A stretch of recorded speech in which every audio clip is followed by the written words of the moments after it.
Nah, teman-teman sekalian, di video yang baru saja kita lihat, bagaimana seorang Rasmus Paludan yang belum lama ini membakar mushaf Al-Quran di depan kedutaan Turki di Swedia, sekarang kembali membakar mushaf Al-Quran, kali ini di Denmark, tepatnya di depan sebuah masjid di Denmark, juga di depan kedutaan Turki di Denmark. Apa yang terpikir di kepala orang ini sampai begitu tega dia membakar sebuah kitab suci bagi agama tertentu, dalam hal ini Al-Quran yang merupakan kitab suci agama Islam. Saya kira tindakan ini ya sangat-sangat sia-sia, sangat-sangat tidak beradab, dan untuk tujuan yang ingin dia peroleh sebetulnya menurut saya gagal. Misalnya ya, tujuan dia membakar Al-Quran di depan kedutaan Turki itu ada tujuan politik, yaitu agar Turki mendukung keanggotaan Denmark dan Swedia di NATO.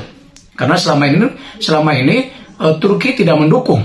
Nah, menurut saya dengan tindakan barbarnya itu membakar mushaf Al-Quran, alih-alih Turki menjadi lunak, tapi justru Turki semakin keras, ya semakin tidak mau mendukung Swedia dan Denmark ya untuk menjadi anggota NATO.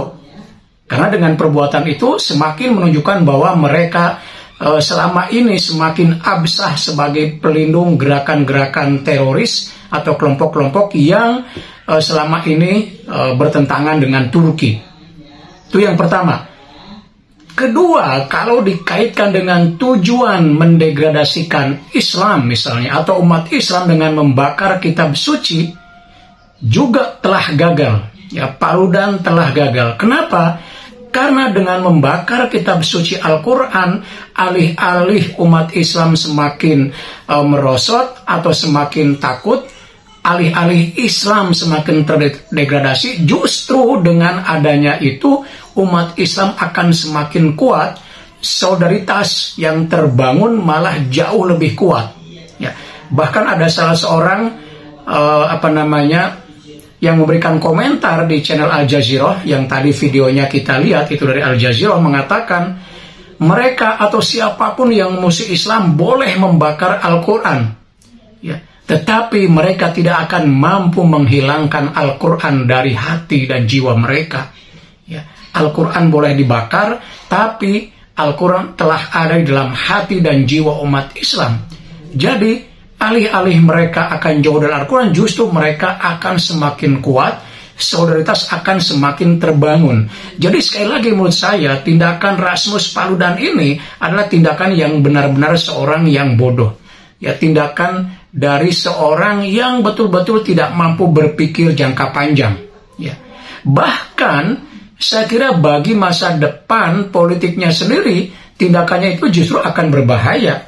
Karena yang mengkritik tindakan itu bukan datang dari kalangan Muslim saja, tapi juga kalangan non-Muslim. Karena mereka juga, atau kalangan non-Muslim, tentu mereka tahu bagaimana kitab suci di pandangan pemeluk agama.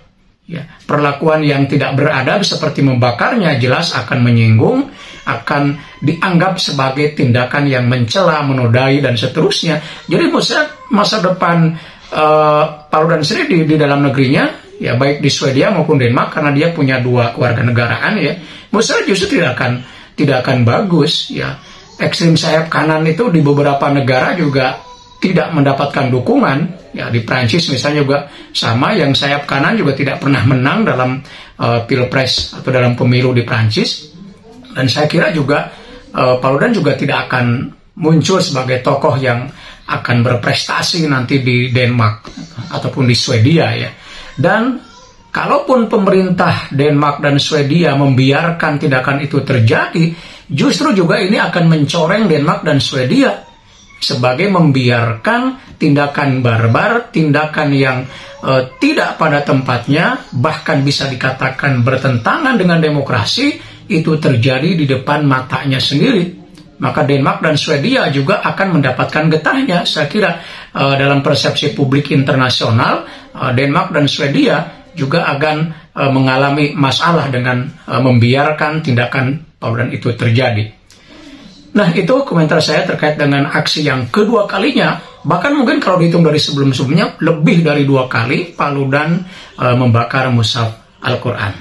Demikian, sampai bertemu kembali di video berikutnya. Tetap semangat.